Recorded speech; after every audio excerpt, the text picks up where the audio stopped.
I am sure you have probably noticed, if you've done very much shopping in superstores, large grocery stores, whatever it happens to be, and if you've done very much shopping in smaller places like convenience stores, the convenience stores seem to be gouging terribly in their prices. Let me point something out to you that you probably don't realize. They're not gouging based on what they're making. In fact, many of them are eking by on what they're making out of their grocery stores, and that particularly includes places like gas stations with convenience stores in them. So they're not gouging. You just think they are because you see that you have to pay more money when you go to those places. I want to talk today on the idea of large against small on the Daily Summation from Kurt's Religion and Politics. I'm your host. I'm Kurt, and today is Thursday, the 10th of February of 2022. Thank you for everyone who's here on Rumble, on the podcast, on YouTube, on BitChute, on CloudHub, on my Facebook page, on mindsinmynds.com, on Parler, on Gab, on Locals, anywhere else you might happen to be seeing me today. Thank you for coming along and taking the time to consume my little podcast. The subject for today is large against small, and I want to kind of go through my notes as usual to kind of, as I said in yesterday's podcast, to sort of set the tone in terms of what we're going to be talking about. I'm not some sort of genius when it comes to the business world. That's why it's somewhat surprising to me that more people haven't become clued in to certain realities where such things are concerned. An excellent example would be the sorts of advantages and disadvantages that are involved in a large company or a large business by comparison to a small one, right? That's pretty important, a pretty important consideration. Let's say you own a mom and pop grocery store. Your ability to procure and store will almost always be extremely limited. You might have a sales floor and some sort of smallish area for back stock. Now imagine the same process for a large endeavor. Let's say a grocery store chain with 50,000 stores nationwide, and if you don't believe that those exist, you should be aware that they do. One of the things you probably should have done to grow your business to that size is to have one or more central warehouses with a network of smaller ones to get goods to your locations quickly. And by the way, that includes delivery trucks and so forth. Besides being able to stock your retail locations quickly and maintain stock in specialized storage areas, that also means you can buy more cheaply as a result of bulk purchasing. The small store you own must buy in smaller quantities at higher prices. That's pretty much how that works, whether you like it or not. That larger chain also probably builds or has built for them facilities that manage temperatures, power, and water usage with greater economy. That said, though, the disadvantage of being larger is that you must have managers who can ensure staffing and training and so forth are taken care of. In other words, you have to have people who are actually looking after the place, who are maybe more skilled than just you in the smaller place where you can manage that on your own. All of this considered, that's really only part of what you can accomplish. Because legislators know your name if you're a big company and count you to be a large part of the reason they have happy constituents, by both employment and sales, I should say, they're more likely to be willing to draft and submit legislation favorable to you. Among such things would be the requirement to behave in ways only larger entities can easily act. Labor laws, for example. Another thing to consider would be the idea that if a given city or region decided to up the minimum wage in their part of the world, you can subsidize your locations there by spreading the cost over a wider area. In fact, the ability to spread costs is an advantage, such things aside. That is, the ability to raise wages in a given area and not have it affect you as badly. If you have one area where things cost more, because you can buy outside of that region and ship things in, you can sell those things more cheaply. Also, if something costs more than you're able to sell it for, you can defray the expense across other products and regions. By this point, it should be relatively easy to see that though being smaller has some advantages, those benefits are largely outweighed by what larger entities can do. Okay, there's my notes. Now, here's the thing. As I was thinking about this, I got thinking about the opportunity or ability to do things like offer health benefits in larger companies. If you have a large company and that large company buys, even in a region, its health insurance from a large health insurance company, and you have a lot of people participating in that health insurance, just like with your company, that health insurance company can defray their costs across your workers. And that reduces the premiums for those workers, because there will be people who will be relatively healthy that will cost next to nothing, and people who will be less healthy who will cost a great deal more, right? So things like that are also benefits of larger companies. A small company might look at the idea of offering its people health benefits and find that the cost of doing that is prohibitive at best. And this is the kind of labor law related things, not entirely, but in part, that I'm talking about.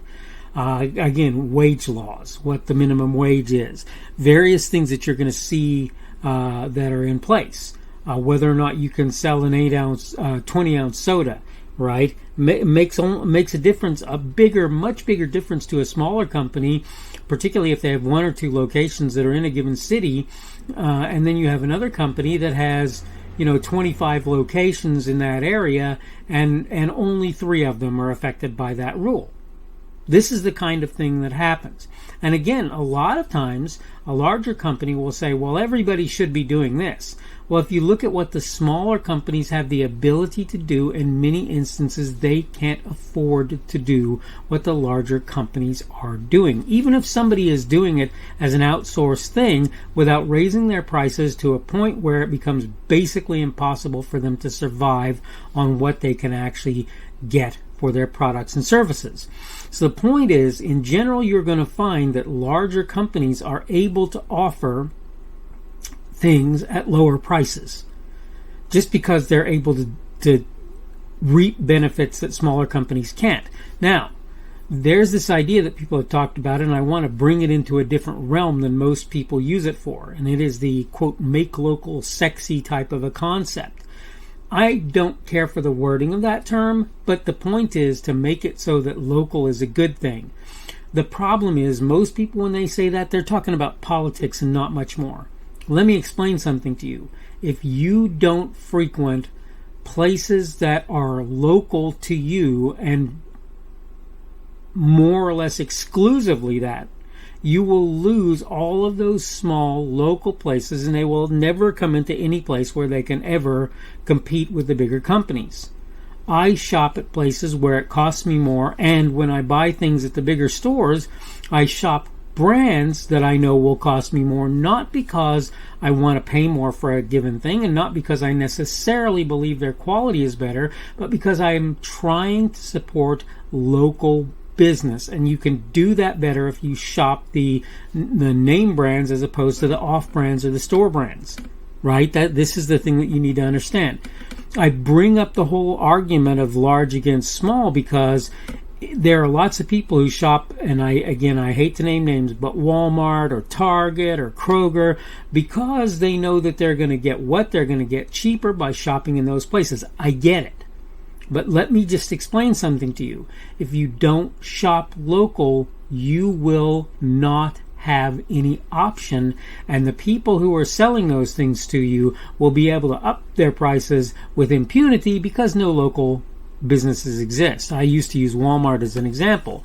I know that there were instances in which Walmart went into small towns, put in a Walmart supercenter, ran all of the small businesses locally out of business because they couldn't afford to compete, and then closed the supercenter because it was no longer economically feasible. I'm not saying that happened everywhere, that it was necessarily a strategy. I don't know. I can't speak to that. But what I can tell you is they did do that sort of thing, and you need to understand that then the local businesses basically disappeared and people had to go 20, 30 miles to get their groceries. Okay, I could speak on this, as you can tell, for quite a while.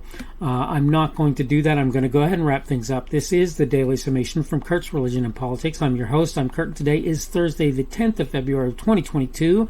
That means tomorrow will be Friday, the 11th of February of 2022, the beginning of the Sabbath. Will be at sundown tomorrow. Thank you for everyone who's been here on Rumble, on the podcast, on YouTube, on BitChute, on CloudHub, on my Facebook page, on Locals, on Minds.com, on Parler, on Gab, and anywhere else you happen to be catching me. Remember that, Rumble is my preferred platform. You can give me a boxing glove or a Rumble on Rumble if you choose to do that. You can give me a plus or minus, like or dislike on any platform that it's available, plus or minus on Rumble, on any platform that it's available. And if you feel that you want to do so, you can also comment on my content, what I'm putting out there, and I will do my best to look at that, and if I feel it's appropriate, I'll respond, and if not, I'll try and look at it and see what it is that you had to say so that I can understand how to better serve you with my podcasts.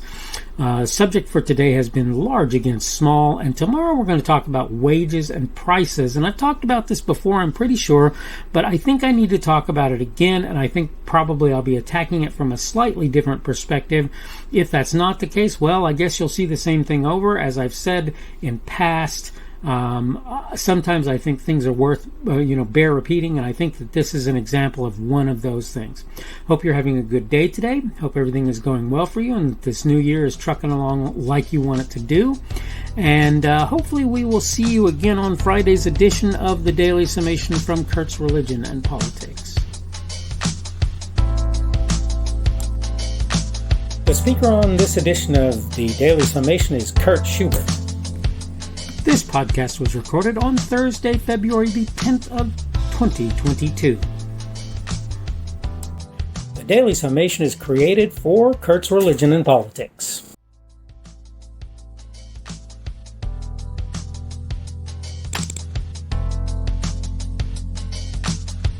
Thanks for watching this edition of the Daily Summation from Kurt's Religion and Politics. I hope you found it entertaining or instructional, or maybe both. If you want to see more from me, you can go to blogs.kpschubert.com. That's blogs.kpschubert.com. I am on Twitter, Parler, and Minds.com. My handle on each of those is @kpschubert. That's @kpschubert. I have a Rumble and a YouTube channel. They are the Kurt's Religion and Politics channels on Rumble and YouTube. I have a Facebook page. The Facebook page is Kurt's Religion and Politics as well. I am on Patreon. If you want to support me, that's one of the better places you can do that, and you will find me at Kurt's Religion and Politics on Patreon. I have a podcast. The podcast is podcasts with an S .kpschubert.com. That's podcasts.kpschubert.com. I think you should be able to find me with relative ease on Apple Podcasts, Google Podcasts, and Spotify as well. The best way I find to do that is to look for Kurt's Religion and Politics. You can try to use the Daily Summation. I find that it doesn't work as well as a general rule, but you can always try that. I'm glad to have you aboard today, and hopefully we will see you again tomorrow.